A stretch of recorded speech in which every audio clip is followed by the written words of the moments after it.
Shalom. आज की सुबह के लिए प्रभु यीशु मसीह का हम धन्यवाद करते कि परमेश्वर पिता ने हमें समय दिया, मौका दिया उसकी सेवा और उसकी महिमा करने का। मेरे प्यारो, आज सुबह फिर एक बार हम यीशु प्रभु की आराधना करने के लिए इकट्ठा है और हम मिलके अपने प्रभु के नाम को महिमा देंगे, प्रशंसा देंगे। प्यारो, आज सुबह का हमारा विषय है जिस पर हम मनन करने जा रहे, वो है अपना फायदा नहीं परमेश्वर की मर्जी सुने। जी हाँ, हमारा विषय है अपना फायदा नहीं परमेश्वर की मर्जी सुने। जी हाँ, परमेश्वर की मर्जी सुने। जब हम बात कर रहे हैं ऐसे विषय की, तो ये विषय हमारे सबके जीवनों के साथ जुड़ा हुआ है। हम सब कलीसिया के साथ जुड़ा हुआ है और हमें इस विषय को बहुत बेहतर ढंग से समझने की आवश्यकता है, जिसके द्वारा हम हमारे आत्मिक जीवन में बेहतर स्थानों में चल सके और बेहतर जीवन हम जी सके। प्यारो, जब हम अपने लिए भविष्यवाणी की बात करते हैं, हम सोचते कोई मेरे बारे में भविष्यवाणी करे, कोई मेरे बारे में प्रार्थना करे, मेरे लिए प्रार्थना करे या मेरे लिए भविष्यवाणी करे, तो आप कौन सी बातें सुनना चाहते हो? अपने फायदे वाली।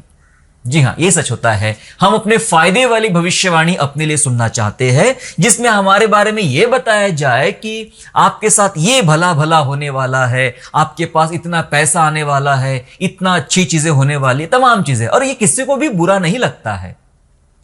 कौन इसके खिलाफ कहेगा कि ये सब बातें बुरी है करके? कोई भी नहीं कह सकता। जी हाँ, क्योंकि सब कोई यही सब सुनना चाहता है कि मेरे बारे में आप अच्छी बातें करो, अच्छी भविष्यवाणी करो। जब हम प्रार्थना की बातें करते हैं तो यही सोचते हैं कि जो कोई मेरे लिए प्रार्थना कर रहा है वो भली प्रार्थना करे, भले शब्दों की प्रार्थना करे, भले चीजों के लिए प्रार्थना करे और मेरे लिए भली आशीषें सौंपे या भली आशीष के लिए मेरे लिए प्रार्थना करे। हम अच्छा और जिसमें हमारा फायदा होता है वही सब बातें हम सुनना और देखना पसंद करते हैं। इतना ही नहीं, हम ये भी देखते हैं इस दुनिया में कि जहां इस प्रकार की भविष्यवाणियां, इस प्रकार की प्रार्थनाएं की जाती, जहां पर सिर्फ आपका फायदा आपको बताया जाता है, आपको चिताया नहीं जाता पापों के बारे में, आपको समझाया नहीं जाता है, आपको सही और गलत का मायने बताए नहीं जाते हैं, पाप क्या है नहीं बताया जाता है, बुराई क्या है नहीं बताया जाता, लेकिन यह बताया जाता है कि बस आप आ तो जाओ प्रभु के पास, आपके लाइफ में सब अच्छा होने वाला है, ये होने वाला है, वो होने वाला है। और ऐसी बातें जहां बताई जाती है, मैं बताना चाहता हूं, वहां लाखों की संख्या में भीड़ भी चली जाती है। जी हां, लाखों की संख्या में भीड़ भी चली जाती है, क्योंकि सारी भीड़ यही सब तो सुनना चाहती है जो उनको पसंद है, और वहां भीड़ है। लेकिन जो सटीक बातें करते हैं, बाइबल की एकदम सटीक बातें करते हैं, ऐसों को सुनने वाले, ऐसों की भविष्यवाणी सुनने वाले और ऐसों से प्रार्थना करवाने वाले बहुत थोड़े लोग होते हैं, बहुत कम लोग होते हैं। तो इसी विषय पर आज हम परमेश्वर के वचन से कुछ बातों पर हम मनन करेंगे, जानेंगे, अपने आप को जांचने का प्रयास करेंगे। क्या मैं एक सच्चा विश्वासी हूं और सच्ची राह पे चल रहा हूं, या फिर मैं फायदा ढूंढने वाली भीड़ का एक हिस्सा हूं? आपको पता है, शैतान का एक आरोप है विश्वासियों के ऊपर, और यह आरोप उसने परमेश्वर के सामने लगाया। शैतान का एक आरोप है, इल्जाम है विश्वासियों के ऊपर। मैं कहना चाहूंगा उन लोगों के ऊपर जिनके जीवनों में बड़ी आशीषें हैं और वे लोग बड़े आशीषों के साथ, बहुत ही आज्ञाकारिता के साथ परमेश्वर के पीछे चल रहे हैं। ऐसे लोगों के खिलाफ कुछ आरोप है, कुछ इल्जाम है शैतान के पास, और वो आरोप लगाता है। और वो आरोप लगाने गया परमेश्वर के पास। जी हां, आप समझ गए किसके बारे में बात कर रहा हूं मैं, और वो था अय्यूब। वो था अय्यूब, और अय्यूब के केस के बारे में। नॉट ओनली अय्यूब, यहां तो हम अय्यूब के बारे में बात करेंगे, लेकिन बाइबल में और भी बहुत सारे परमेश्वर के जन हैं जिनके खिलाफ शैतान ने आरोप लगाया, इल्जाम लगाया परमेश्वर के पास जाकर। देखिए, मेरे साथ निकालेंगे अय्यूब की पुस्तक, पहला अध्याय और वचन 9, जोब चैप्टर 1 एंड वर्स 9, जहां लिखा है, शैतान ने यहोवा को उत्तर दिया, क्या अय्यूब परमेश्वर का भय बिना लाभ के मानता है? समझ रहे आप? शैतान बात कर रहा है, क्या अय्यूब जो है वो परमेश्वर का भय बिना फायदे के मानता है? उसको फायदा हो रहा है तभी तो वो तेरा भय मानता है। उसको फायदा हो रहा है, तूने उसके चारों ओर घेरा बांध के रखा है, तूने उसके काम पर आशीष दिया है, तूने उसको बरकत दिया है, तूने उसको समृद्धि दिया है, तूने उसको अच्छा हेल्थ दिया है, और इस कारण उसको फायदा हो रहा है तुझसे प्रभु, और इस कारण वो तेरा भय मानता है। वो मुफ्त में तेरा भय नहीं मानता है, वो बेफिजुल तेरा भय नहीं मानता है, उसको बहुत फायदा हो रहा है, क्योंकि लिखा है वचन में, क्या बिना लाभ के तेरा भय मानता है। दरअसल शैतान ऐसा आरोप लगा रहा है परमेश्वर के विश्वासियों के बारे में परमेश्वर के सामने।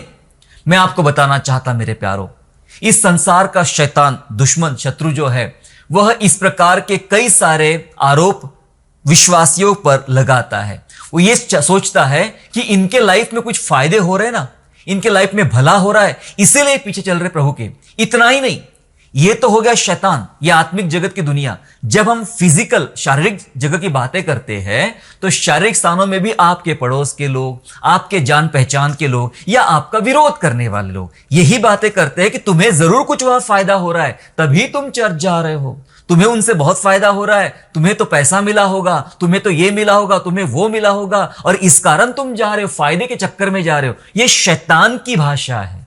आप समझ रहे, यह शैतान की भाषा है, और यही भाषा के साथ उसने अय्यूब को लेकर भी इल्जाम लगाया था। और आज हमारा विषय क्या है, क्या सीख रहे हैं हम लोग? अपना फायदा नहीं, परमेश्वर की मर्जी सुने। इसलिए मैंने कहा यह बहुत जरूरी सब्जेक्ट है, जरूरी बात है हम तमाम विश्वासी को जानने और समझने के लिए। प्यारो, सच्चे विश्वासी फायदा कभी नहीं देखते हैं, समझ रहे आप? जो सच्चे विश्वासी होते हैं, वो सच्चे विश्वासी कभी अपना फायदा नहीं देखते। यदि ऐसा होता तो नहीं तो उनके नाम बाइबल में कभी भी नहीं होते। अगर वे अपना फायदा देखते तो उनके नाम, उनकी चर्चाएं, उनका इतिहास बाइबल में कदापि ना होता। बाइबल में ऐसे कितने सारी लंबी लिस्ट आपको मिलेगी जिनके बारे में जानने का अगर आपको मौका मिलता है तो जानिए, समझिए कि वे कैसे लोग थे। उन्होंने अपना फायदा ही नहीं चाहा, वे तो परमेश्वर की मर्जी सुनने पे खड़े थे, परमेश्वर की इच्छा पूरी करने पर खड़े थे। मैं बात करूं मूसा की, बताया गया था कि मूसा को तू तेरे लोगों को निकाल के ले जा वाचा के प्रदेश में। बताओ, मूसा तो जा ही नहीं पाया, उसका फायदा ही नहीं हुआ। जिस फायदे के बारे में परमेश्वर ने बात किया था उसका तो फायदा ही नहीं हुआ, और वो वाचा के प्रदेश में जा भी नहीं पाया और ऐसे ही मर गया, बिना गए ही वो चला गया। मेरे प्यारो, आप कहते हो कि फायदे की वजह से आप भय मानते हो, तब भी मूसा विश्वास योग्य बना रहा प्रभु के सामने, आज्ञाकारिता में बना रहा, जबकि वो जा ही नहीं पाया उस देश में जिसके बारे में बता दिया गया था। अगर बात करें चेलों की, यीशु मसीह के चेलों की बात करें, तो ये तमाम चेले बिना फायदे के, बिना फायदा लिए मर गए, शहीद हो गए। उन्हें कोई फायदा नहीं मिला। वे यीशु के पीछे चलते रहे, उसकी सेवा करते रहे, उसके बारे में प्रचार करते रहे, और हुआ क्या? किसी को सर कलाम कर दिया गया, किसी को क्रूस पर उल्टा टांग दिया गया, किसी को घोड़ों से पांव तले रौंद कर मार डाला गया, किसी को चट्टान से फेंक दिया गया, और बहुत कुछ हुआ उनके साथ में, पथराव करके मार डाला गया। बिना फायदा लिए, बिना लाभ लिए वे लोग चेले, प्रभु यीशु के चेले शहीद हो गए। और शैतान का इल्जाम क्या है? बिना फायदे का थोड़ी ना तेरा भय मानते हैं। यहां तो मूसा को फायदा नहीं हुआ, यीशु के चेलों को फायदा नहीं हुआ, तब भी वे प्रभु के प्रति आज्ञाकारी बने रहे। बात अगर रूत की करें, आप कहेंगे पुरुषों की बात करें, स्त्री के बारे में क्या है बाइबल? स्त्रियां भी है, बहुत सारी स्त्रियां बाइबल में बिना फायदे की। रूत की बात करूं मैं, तो रूत बिना फायदा देखे, रूत ने बिना फायदा देखे अपने सास के साथ निकल पड़ी। क्या फायदा था?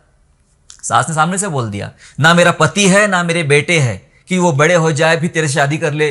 बिल्कुल भी नहीं, कोई नहीं बचा मेरे घर में, मेरे साथ कोई पुरुष ने बचा है जिससे तेरा विवाह कर दूं। क्या मिलेगा मेरी बूढ़ी सास के साथ, विधवा सास का तुझे क्या मिलेगा? लौट जा अपने घर में, अपना जीवन जी, नई शादी कर ले, जी ले जैसा करना है तुझे। लेकिन रूत ने कोई फायदा नहीं देखा कि नाओमी के साथ मेरी जिंदगी खराब हो जाएगी, मेरे जिंदगी में कोई फायदा नहीं होगा। उसने बिना फायदा ढूंढे वह निकल पड़ी नाओमी के साथ। अंत में हम जरूर देखते हैं कि परमेश्वर ने उसे बहुत बड़ा अनुग्रह किया। हालेलुया। सो बिना लाभ की रूत भी नाओमी के पीछे निकल पड़ी। अगर हम बात करें दानियल की, दानियल ने जीवन का लालच छोड़ के शेरों की मान में चला गया। उसने लालच नहीं किया कि मुझे बचा लो, मुझे जीवन चाहिए, लालच छोड़ दिया और शेरों की मान में। किसका किसका बताओ? एलीशा की बात करूं, उसने बिना लाभ देखे एलिय्याह के पीछे निकल पड़ा। लाभ ही देखा नहीं, घर छोड़ दिया, खेती छोड़ दिया, काम छोड़ दिया। अरे लंबी लिस्ट है मेरे पास में जिनको कोई फायदा नहीं मिला, जिनको कोई फायदा नहीं मिला, लेकिन फिर भी वे परमेश्वर के लिए आज्ञाकारी बने रहे, परमेश्वर की बात सुनते रहे, अपना फायदा उन्होंने नहीं ढूंढा और उन्होंने परमेश्वर की मर्जी को पाया। अगर आप इब्रानियों 11 को ध्यानपूर्वक समझते हो तो आपको बहुत लंबी लंबी लंबी लिस्ट मिलेगी ऐसे लोगों की जिनको कोई फायदा नहीं मिला। मैं कुछ ऐसे लोगों के बारे में इसी 11 अध्याय में से आपको बताना चाहता हूं। क्या बोलती बाइबिल, जरा ध्यानपूर्वक समझने का प्रयास करें। मेरे साथ निकालेंगे इब्रानियों की पत्री, हम निकालेंगे इब्रानियों की पत्री अध्याय 11 और 36 से लेके 39 तक पढ़ेंगे। हिब्रू चैप्टर 11 वर्स 36 टू 39, जहां लिखा है, कई एक ठट्टों में उड़ाए जाने और कोड़े खाने वरन बांधे जाने और कैद में पड़ने के द्वारा परखे गए, पत्थरवाह किए गए, आरे से चीरे गए, उनकी परीक्षा की गई, तलवार से मारे गए, वे कंगाली में, क्लेशों में और दुख भोगते हुए, भेड़ों और बकरियों की खाले ओढ़े हुए इधर उधर मारे मारे फिरे और जंगलों और पहाड़ों और गुफाओं में और पृथ्वी की दरारों में भटकते फिरे। संसार उनके योग्य ना था और विश्वास ही के द्वारा इन सब के विषय में अच्छी गवाही दी गई, तो भी उन्हें प्रतिज्ञा की हुई वस्तु न मिली। हालेलुया, न मिली, प्रतिज्ञा की हुई वस्तु ना मिली। ये क्या लिखा है इनके बारे में? ये वे साधारण विश्वासी थे जो यीशु के पीछे चल रहे थे, परमेश्वर के पीछे चल रहे थे। कैसा कैसा दुख झेला, मारे गए, आरे से चीरे गए, लिखा है, दरारों में, चट्टानों में यहां वहां फिरे, लेकिन उसके बावजूद भी उन्हें कोई लाभ नहीं हुआ, कोई लाभ नहीं हुआ। उन्हें प्रतिज्ञा की हुई वस्तुएं ना मिली। कौन लोग थे फिर ये? क्यों इनका वर्णन इब्रानियों 11 में, जिसको विश्वास का हाइडोज बोला जाता है, क्यों इनका वर्णन बाइबल में है? मैंने अभी तक दानियल के बारे में, मूसा के बारे में, रूत के बारे में, चेलों के बारे में बताया। ये क्यों है बाइबल में? क्योंकि ये फायदा उठाने के लिए नहीं आए, ये फायदा लेने के लिए नहीं आए। ये यीशु से प्रेम करते थे, ये परमेश्वर से प्यार करते थे, ये अपने पापों से धुल जाने को याद रखते थे, अपने उद्धार को याद रखते थे, अपने सृष्टिकर्ता, अपने उद्धारकर्ता को उन्होंने जान लिया, उसको समझ लिया, उसको पा लिया, उन्हें जिंदगी मिल गई, उन्हें सब मिल गया। इसलिए उन्होंने दूसरा कोई फायदा नहीं चाहा, कोई फायदा नहीं चाहा। और शैतान आरोप लगाने चला गया परमेश्वर के सामने कि अय्यूब तेरा भय बिना फायदे से थोड़ी ना मानता है, बिना फायदे से थोड़ी ना मानता है, उसे फायदा हो रहा है। मेरे प्यारो, ये एक झूठ है जो संसार आपसे कह रहा है, ये एक झूठ है जो शैतान आपसे कह रहा है, और ये एक झूठ है जिसके पीछे भीड़ भाग रही है।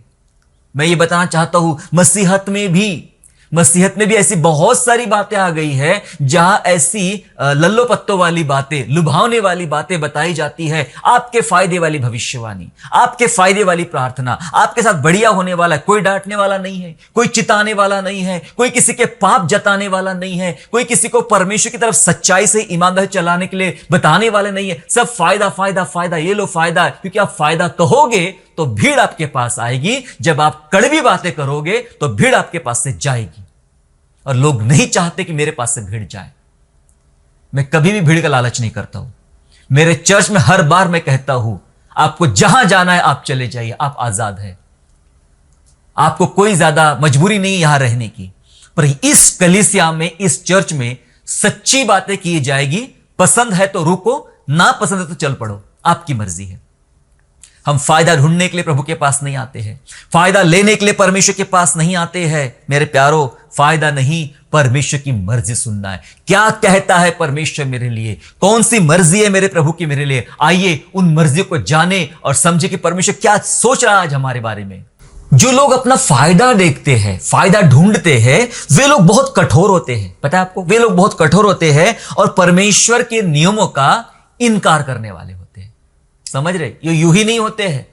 आज जो फायदों के पीछे भीड़ जा रही है, फायदा मांगने वाले, फायदा लेने वाले, अपने मेरे फायदे के वाली भविष्यवाणी सुनने वाले, प्रार्थना सुनने वाले लोग, मैं बताना चाहता हूं, ये बड़े स्वार्थी होते हैं, कठोर भी होते हैं, और परमेश्वर के नियमों का, जो खुदा के कायदा है, कानून है, नियम है, उसका इनकार करने वाले होते हैं। मैं आपको कुछ बात बताना चाहता हूं, वो भी बाइबल में से। मैं इस बाइबल के अलावा ज्यादा इधर उधर की बातें करना पसंद नहीं करता हूं। बाइबल की बात, इजराइल के राजा आहाब के बारे में, क्या आप जानते हैं? इजराइल के राजा आहाब के बारे में। अब आहाब के बारे में ऐसा है कि यहूदा का राजा यहोशापात और इजराइल का राजा आहाब, दोनों ने मिलकर प्लानिंग किया, हालांकि यहोशापात के मन में प्रभु ने से बात डाला था, प्लानिंग किया कि अराम के राजा ने हमारा एक प्रांत अपने अंडर में कर रखा है, तो हमने उस पर चढ़ाई करना चाहिए और अपना एरिया हमने वापस लेना चाहिए।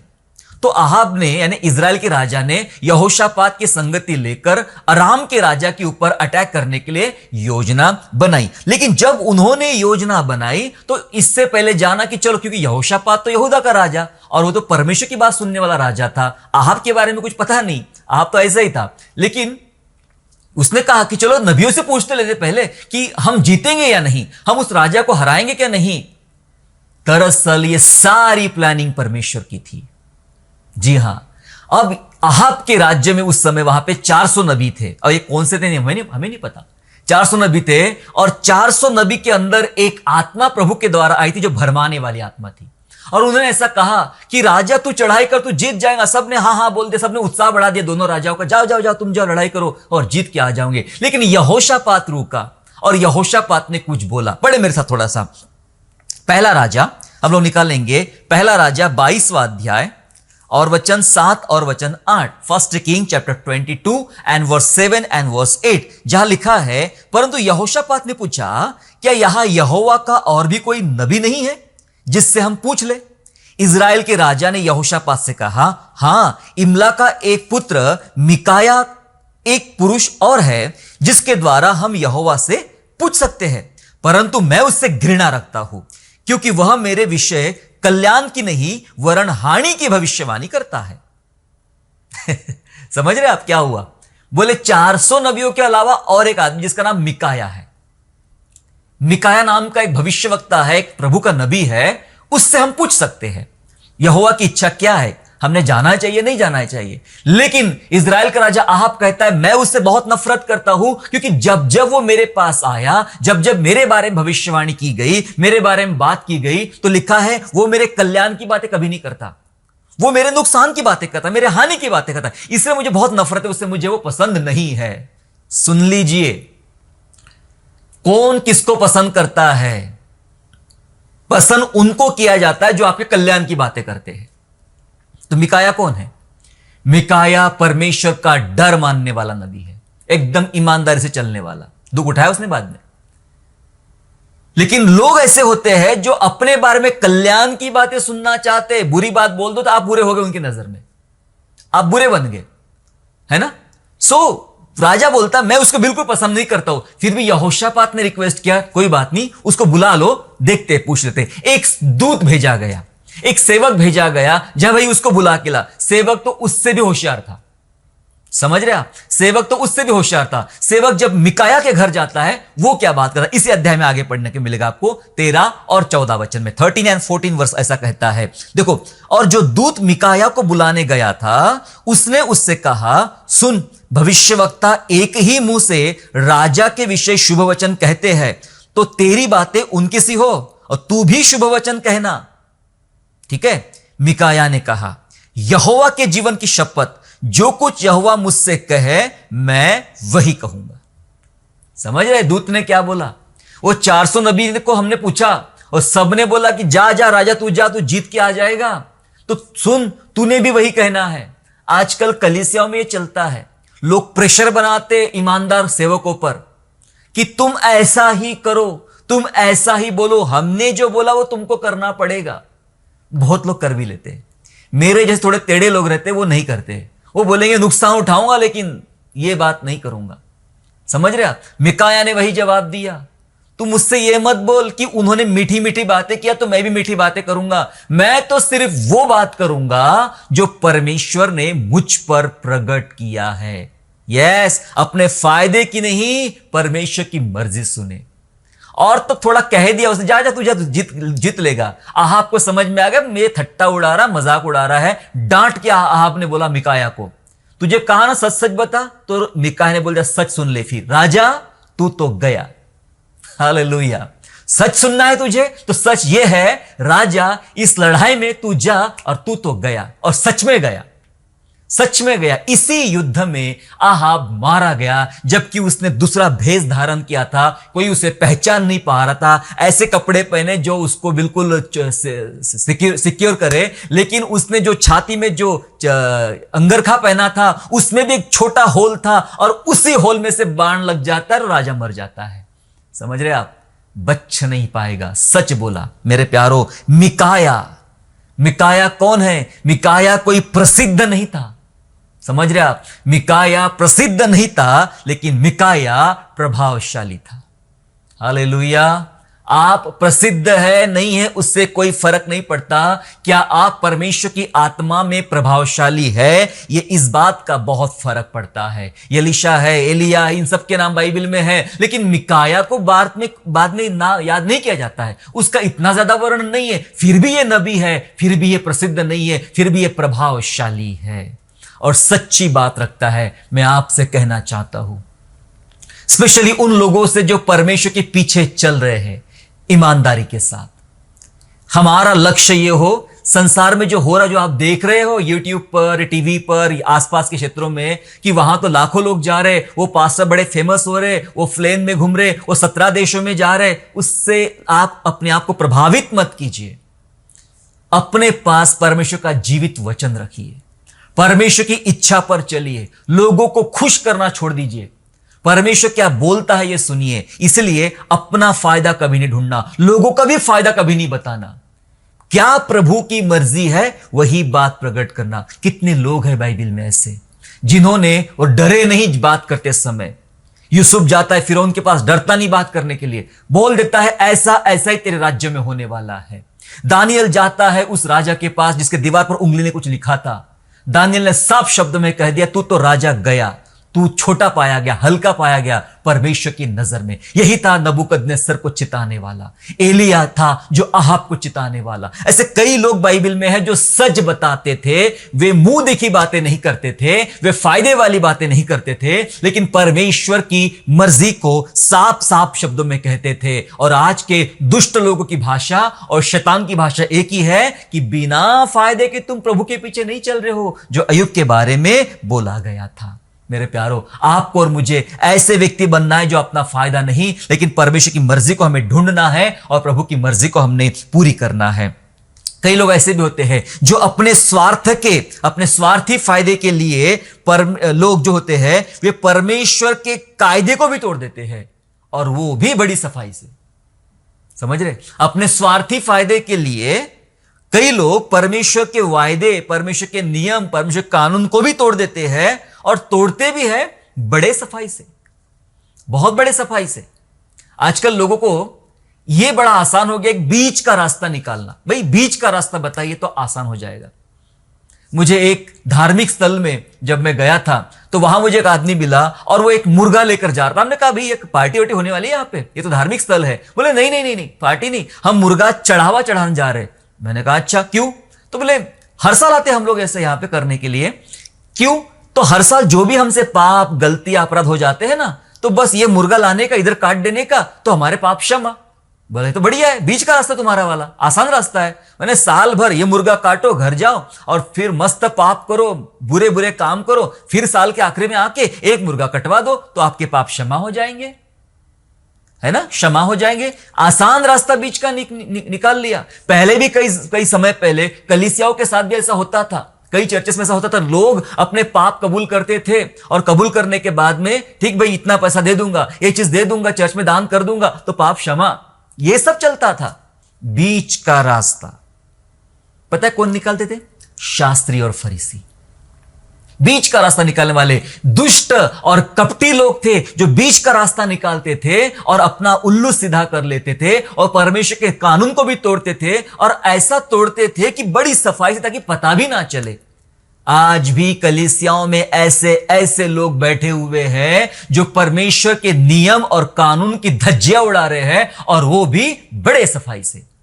कोई आरोप भी नहीं लगा सकता, कोई कह भी नहीं सकता कि यह आदमी गलत है या इसने ये गलत किया है। कईयों के खिलाफ कोर्ट केस चल रहे, कईयों के बारे में कई बातें हो रही है। मैं बताना चाहता हूं बहुत सफाई से, यहां कुछ सफाई चल रही है। आइए पढ़ते हैं, मरकुस रचित सुसमाचार में चले मेरे साथ में। मरकुस रचित सुसमाचार अध्याय 7 वचन 9 से 13। Gospel of Mark chapter 7 and verse 9 to 13। जहां लिखा है, और उसने उनसे कहा, तुम अपनी रीतियों को मानने के लिए परमेश्वर की आज्ञा कैसी अच्छी तरह टाल देते हो, क्योंकि मूसा ने कहा है कि अपने पिता और अपनी माता का आदर कर, और जो कोई पिता या माता को बुरा कहे वह अवश्य मार डाला जाए। परंतु तुम तो कहते हो कि यदि कोई अपने पिता व माता से कहे कि जो कुछ तुझे मुझसे लाभ पहुंच सकता था वह कुर्बान अर्थात संकल्प हो चुका है, तो तुम उसको उसके पिता व माता की कुछ सेवा करने नहीं देते। इस प्रकार तुम अपनी रीतियों से जिन्हें तुमने ठहराया है परमेश्वर का वचन टाल देते हो और ऐसे ऐसे बहुत से काम करते हो। समझ रहे? प्रभु यीशु मसीह ने अच्छी डांट लगाई उन शास्त्री और उन फरीसियों को, उन दुष्ट लोगों को जो लोगों के लिए बीच का रास्ता निकालते थे। क्योंकि व्यवस्था, देखो जो कुछ लड़ाइयां होती है ना, मैं ये बताना चाहता हूं आपको, अभी जो कुछ भी कल्ट बन रहे हैं बाइबल में से निकलते हैं, जो कुछ चर्च बन रहे, अलग अलग चीजें हो रही है, वे बाइबल के वचनों का सपोर्ट लेकर ही करते हैं, उसको घुमा फिरा के करते हैं। अब यहां लिखा गया, यीशु कह रहे हैं कि मूसा ने आज्ञा दिया कि माता पिता की आज्ञा पालन करना, नहीं करोगे तो तुम्हारे साथ में बुरा होगा, वो अवश्य मार डाला जाए जो मां बाप का आदर ना करे। अब इससे बचे कैसे? अब इससे बचे कैसे? एक तो आज्ञा भी ना टूटे और हमारे भी ना जाए, तो बचे कैसे? तो शास्त्री फरीसियों ने बीच का रास्ता निकाला। ऐसा करो, क्योंकि लिखा है यहां पे कि जो कुछ तुम्हें मुझसे लाभ पहुंच सकता था, एक एज अ बेटा होने के नाते मुझसे तुमको फायदा होने वाला था, तो मैंने क्या किया, उसके बदले में मैंने कुछ कुर्बानी लिया, मैंने कुछ होम बलि लिया और चढ़ावा चढ़ा दिया, मंदिर में जाके चढ़ावा चढ़ा दिया। तो मैं छूट गया ये नियम से, मैं छूट गया नियम से। अब मैं मां बाप को अगर गालियां भी दूं, मार भी डालूं, तब मुझ पर कोई आरोप नहीं, मैं नियम से छूट गया, कोई लाभ नहीं। लिखा यहां पे, तुम इतनी बड़ी सफाई से आज्ञा को टाल देते हो अपनी रीति को पूरा करने के लिए। मेरे प्यारो, जो बात हम सीख रहे यही है कि स्वार्थी लोग अपने फायदे के लिए परमेश्वर के नियमों को भी तोड़ डालते हैं, और वो भी बड़ी सफाई से। हमारे आसपास में ही देखने को मिलेगा, आपके आसपास में ही देखने को मिलेगा, जिन लोगों ने परमेश्वर के नियमों को बहुत सफाई से टाल दिया। इधर से भी मेरी, उधर से भी मेरी, बहुत सफाई से टाल दिया। और वे कहते कि हम प्रभु के हैं, हम नियमों पे चलने वाले लोग हैं, हम वचन मानने वाले लोग हैं। सावधान रहिए प्यारो ऐसे लोगों से। यदि आप इस भीड़ का एक हिस्सा है तो मैं बताना चाहता हूं, आप बहुत बड़े खतरे में हैं। आप फायदा ढूंढ रहे हो, अपना फायदा ढूंढ रहे हो, फायदे के चक्कर में पीछे चल रहे हो परमेश्वर के, तो आप बहुत बड़े नुकसान में हो। मैं बताना चाहता, बहुत बड़े नुकसान में हो, बहुत बड़े दंड के भी भागीदार होगे अगर आप सिर्फ इस प्रकार के फायदों के चक्कर में नियम और कानून को तोड़ रहे हो और व्यवस्था का पालन नहीं कर रहे हो। प्यारो, फायदा नहीं। कान लगाइए, प्रभु आपकी मर्जी क्या है। जब प्रभु मर्जी बताएगा ना, तो कई बार उसकी मर्जी में बहुत सारे नुकसान भी शामिल होंगे, बहुत सारी पीड़ाएं भी शामिल होंगी, क्रूस भी शामिल होगा। ये मेरी मर्जी है। वचन कहता है ये उसको भाया, लिखा है यीशु के बारे में, पिता को यह भाया कि उसको कुचले। यह मर्जी थी पिता की कि अपने एकलौते पुत्र को कुचले और उसी के मार खाने से लोग चंगे हो जाए, उसी के कुचले जाने से हमारे अधर्म क्षमा किए जाए। यह उसकी मर्जी का एक हिस्सा था। उसने होशे को बोला, मेरी मर्जी है कि तू जाकर एक वेश्या के संग शादी कर ले।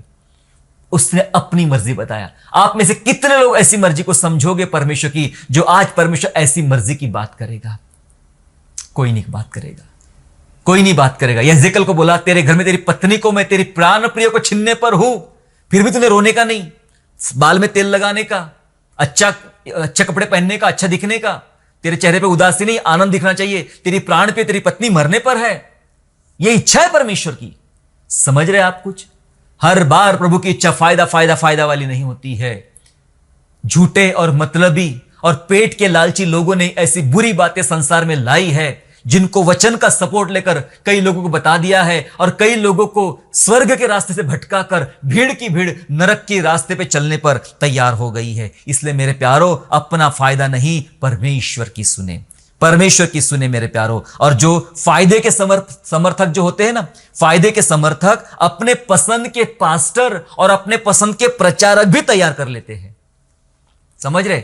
फायदे के समर्थक, भाई ये फायदा जरूरी है, ये फायदा होना चाहिए। और फायदे के समर्थक अपने पसंद वाले पास्टर, मैं तो भैया उनकी सुनता हूं, मुझे वो बहुत अच्छे लगते हैं, मैं उन्हीं के चर्च जाता हूं, वो तो अच्छी प्रार्थना करते, मैं तो ये चर्च तो जाता ही नहीं जहां मेरा उद्धार हुआ, जहां मेरा बपतिस्मा हुआ तो मैं तो वहां जाता ही नहीं हूं, मैं तो और कहीं, मतलब वो पागल थे जिन्होंने आपका उद्धार करवाया, जिन्होंने आपको बपतिस्मा दिया, कहीं और जाना चाह रहे हो आप लालची हो, आप फायदे के समर्थक हो, स्वार्थी हो, और इसलिए अपना फायदे वाली, अपने कान को जो अच्छा लगता है ना, ऐसी वाली बातें करने वाले पास्टरों को हमने चुन लिया, अपने फायदे के बात सुनने वाले प्रचारक भी हमने तैयार कर ली। ये मेरे मन से थोड़ी ना कह रहा हूं मैं, ये तो बाइबल में लिखा है, और भी अंतिम दिनों के चिन्हों का एक चिन्ह है ये कि ऐसा होगा। पढ़े दूसरा तीमुथियुस 4 अध्याय और 3 और 4 पद, 2 Timothy chapter 4 and verse 3 and verse 4, जहां लिखा है, क्योंकि ऐसा समय आएगा कि लोग खरा उपदेश ना सह सकेंगे, पर कानों की खुजली के कारण अपनी अभिलाषाओं के अनुसार अपने लिए बहुतेरे उपदेशक बटोर लेंगे और अपने कान सत्य से फेरकर कथा कहानियों पर लगाएंगे। सत्य बातों से फेरकर कथा और कहानियों पर मन लगाएंगे। अभी यही चल रहा है, लोगों को सत्य का वचन नहीं सुनना है, कथा कहानियां, इसकी कहानी, उसकी कहानी, इसकी लड़ाई, उसकी लड़ाई, कोई अन्य भाषा के बारे में लड़ाई कर रहा है, कोई दशमांश के बारे में लड़ाई कर रहा, कोई चर्च के बारे में लड़ाई कर रहा, कोई कहता है महिलाओं ने प्रचार नहीं करना चाहिए। हमें वो सब सुनने में बहुत इंटरेस्ट आ रहा है, कथा कहानियां, नहीं ये सही बोल रहा, नहीं ये गलत बोल रहा। किसने आपको न्यायी बनाया? किसने? बाइबल हमारे पास में है, हमें इसमें मजा, पर कोई सत्य वचन बताए वो हमें पसंद नहीं आता है। कानों की खुजली के कारण हमने अपने फेवरेट पास्टर, फेवरेट प्रचारक चुन लिए। पता है फेवरेट क्यों है हमारे? क्योंकि वो हमारे अनुसार, हमें जो अच्छा लगता है ऐसी बातें करते हैं, फायदे वाली बातें, समझ रहे? फायदे वाली बातें। इसलिए वचन बोल रहा है, अपने कान सत्य से फेरकर कथा और कहानियों पर लगा देंगे, क्योंकि ये लोग परमेश्वर की मर्जी नहीं ढूंढना चाह रहे हैं, ये अपना फायदा ढूंढना चाह रहे हैं। आप कौन सी भीड़ का हिस्सा है? फायदा ढूंढने वाली भीड़ का या परमेश्वर की मर्जी जानने वाली भीड़ का? मैं आपको चिताना चाहता हूं, ये वचन के द्वारा मैं आपको चिताना चाहता हूं। जहां ऐसे फायदों की बात हो रही है, सावधान हो जाइए, परमेश्वर फायदा देगा जरूर आपको। मैंने जिनके बारे में बताया, इन्हें कोई फायदा नहीं हुआ, इन्होंने नुकसान उठाया, ना वाचा के देश में जा सके और ना अपने वाचा की प्रतिज्ञा की वस्तुएं उनको मिली, तब भी झेले, लड़े। पता है क्यों? उनके पास एक परमानंद था, एक अनंत आनंद था, जो आनंद ना उनको रुपया दे सकता था, ना घर बंगला दे सकता था, ना बड़ी कार दे सकती थी, ना संसार की चीजें दे सकती थी। उनके पास एक अनंत आनंद था, और उस अनंत आनंद के सामने ये सारी बातें फेल थी, इसलिए ये उनको नहीं मिला। इसलिए हम शैतान को आज कह दो उस कली से शैतान को कि मैं बिना फायदे का ही प्रभु का डर मानता हूं, बिना फायदे का ही प्रभु से प्यार करता हूं, बिना फायदे का ही उसकी महिमा करता हूं। मैं अपना फायदा नहीं ढूंढ रहा हूं। कहो मेरे प्यारो, कहो आज उस आरोप को झुटला दो। और प्रभु ने साबित कर दिया अय्यूब के केस के द्वारा, मेरा दास अय्यूब ऐसा नहीं जैसे तू बातें करता है। आज परमेश्वर आपके बारे में, मेरे बारे में ये बात कहे कि मेरी दासी, मेरा दास ऐसा नहीं है, ये बिना स्वार्थी नहीं है, वो बिना फायदे का भी मेरा भय मान सकता है। हालेलुया। तैयार रहे मेरे प्यारो, अपना फायदा नहीं, परमेश्वर की मर्जी सुनना आरंभ कर दे। आखिरी वचन बता के समाप्त करना चाहता हूं कलीसिया के लिए कि कलीसिया इस अंतिम समय में फायदा नहीं, परमेश्वर की मर्जी को ढूंढे। आप अब हमें जो बातें करना है, अब हमें जो प्रयास करना है, हमें जो प्रयत्न करना है, दुआओं में, वचन पढ़ने में, संगति करने में, काम करने में, जो हमें काम करना है ना, ये इस वचन के आधार पे होना चाहिए। इफिसियों 5 निकाल ले मेरे साथ में, इफिसियों 5 और वचन 17 वचन ऐसा कहता है, इस कारण निर्बुद्धि ना हो, पर ध्यान से समझो कि प्रभु की इच्छा क्या है।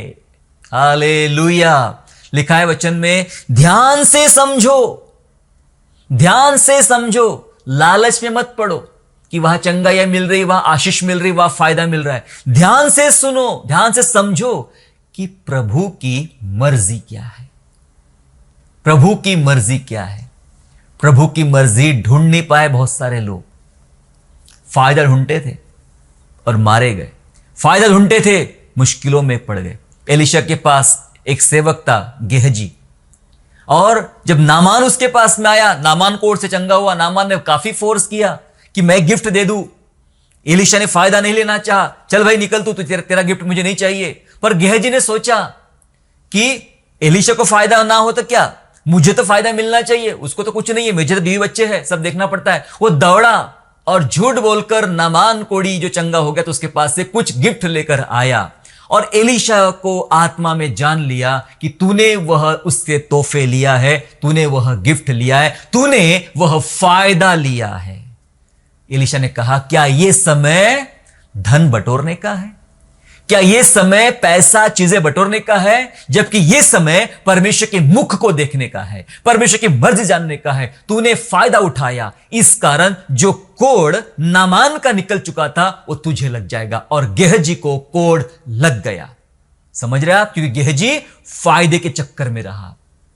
सुनो कलीसिया, सुनो परमेश्वर के लोगों, यदि आप फायदे के चक्कर में हो, फायदा पाना चाहते हो, तो शायद ऐसी मुश्किलों से आपको गुजरना पड़ेगा। लेकिन प्रभु का मुख आप देख रहे हो। जैसा कि वचन में हमने पढ़ा कि ध्यान से समझो कि परमेश्वर की इच्छा क्या है, परमेश्वर की मर्जी क्या है। मर्जी को जानो, मर्जी के अनुसार जियो और ये सारी व्यर्थ बातों से अपनी आप को बचाओ। ये समय प्रभु की मर्जी सुनने का है और जानने का समय। मेरे प्यारों, आइए अपने आप को तैयार करें प्रभु की मर्जी जानने के लिए, अपने आप को तैयार करें उसकी मर्जी के आगे झुकने के लिए, उसकी इच्छा को जानने के लिए। अगर आप ऐसे फायदों के पीछे अपने आप को आपने लगा दिया है, अपने आप को उसमें शामिल कर दिया है, आओ अपने आप को बचाएं, फायदे से बाहर निकले, मर्जी सुने। फिर वो प्रभु की मर्जी जैसे भी हो सकता है बहुत लाभ की हो या हो सकता है बहुत सारी तकलीफों से आपको गुजरने के लिए बोल सकता है। प्रभु की मर्जी कई बार बोलती पेट भर खाना खा, और प्रभु की मर्जी कई बार बोलती आज तुझे भूखा रहना पड़ेगा। हमें तैयार होना पड़ेगा ये तमाम बातों की मर्जी प्रभु की जानने के लिए। अगर आप जानने में असक्षम हो, नहीं जान पाए, या फिर ऐसे लाभ के चक्कर में घूमते रहे हो, आइए आज दुआ करें कि आज हम सही रास्ते पे आए और फायदा नहीं मर्जी ढूंढे प्रभु की। आइए। पिता, मैं यीशु के नाम से आपका धन्यवाद करता प्रभु आपको कि आपने हमें सिखाया पिता परमेश्वर कि हम उस भीड़ का हिस्सा नहीं बनना है जो आज फायदों के पीछे भाग रही है। हमें परमेश्वर की मर्जी सुनने के पीछे चलना है पिता राजा। हमें उन लोगों के समान बना पिता जिन्हें प्रतिज्ञा की वस्तुएं नहीं मिली, उनके साथ बहुत दुख हुआ, बहुत पीड़ाई हुई, बहुत तकलीफ उन्होंने उठाई पिता परमेश्वर, लेकिन फिर भी वे विश्वास योग्य बने रहे, वे धर्मी बने रहे, वे पिता परमेश्वर आपके प्रेमी बने रहे। प्रभु जी, हमें ऐसे व्यक्ति आप बनाइए पिता परमेश्वर, मिकाया के समान ऐसे प्रभावशाली व्यक्ति बनाइए ईश्वर राजा, जो राजा की किसी धमकी के आगे झुके नहीं, किसी को प्रसन्न करने के लिए, अपने लाभ के लिए झुके नहीं, लेकिन जो प्रभु की मर्जी है उस पर चले। यस पिता परमेश्वर, आज बहुत सारे लोग आहाब के जैसे लोग दुनिया में पाए जाते पिता परमेश्वर, वो लोगों से कहते हैं मुझे से कल्याणकारी बातें सुना, श्राप की बातें मत सुना, या मुझे तकलीफ पहुंचाने वाली, हानि करने वाली बातें मत सुना। प्रभु आज ऐसे लोगों को बचा प्रभु। मैं प्रार्थना करता हूं उनकी आत्माएं बचाई जाए, वे नाश हो रहे प्रभु, ऐसा करके इनकी आत्माएं बचाई जाए, और ऐसे भरमाने वाले लोगों से भी उनको बचा पिता परमेश्वर, और ऐसी भीड़ जो भरमाने वालों के पीछे भाग रही है उनको भी बचाइए पिता परमेश्वर, ताकि ये सारे लोग, हमारे लोग आपकी मर्जी जाने और आपकी मर्जी समझे पिता परमेश्वर। हम धन्यवाद स्तुति करते पिता राजा, हमें समझ दे, अनुग्रह दे कि इन दिनों, अंतिम दिनों में हम प्रभु की मर्जी ढूंढे। धन्यवाद करते पिता आपको कि आपने हमसे प्यार किया और सही बातें अपने वचन से हमें सिखाया है। स्तुति आराधना करते हैं, धन्यवाद करते हैं, और धन्यवाद के साथ उद्धार करता प्रभु यीशु के नाम से प्रार्थना मांगते हैं, आमीन। आशा करता हूँ आज के संदेश के द्वारा आपने आशीष प्राप्त किया है। यदि सचमुच आपने आशीष प्राप्त किया है तो इस संदेश को दूसरों के साथ शेयर कीजिए, और हमारे दूसरे भी संदेशों को सुनने के लिए हमारे चैनल को सब्सक्राइब करें और नोटिफिकेशन के लिए बेल आइकन को दबाइए। और हाँ, यीशु पर विश्वास करना ना छोड़ें, वो आपको आशीषमय स्थानों की ओर आगे ले जाएगा। God bless you all.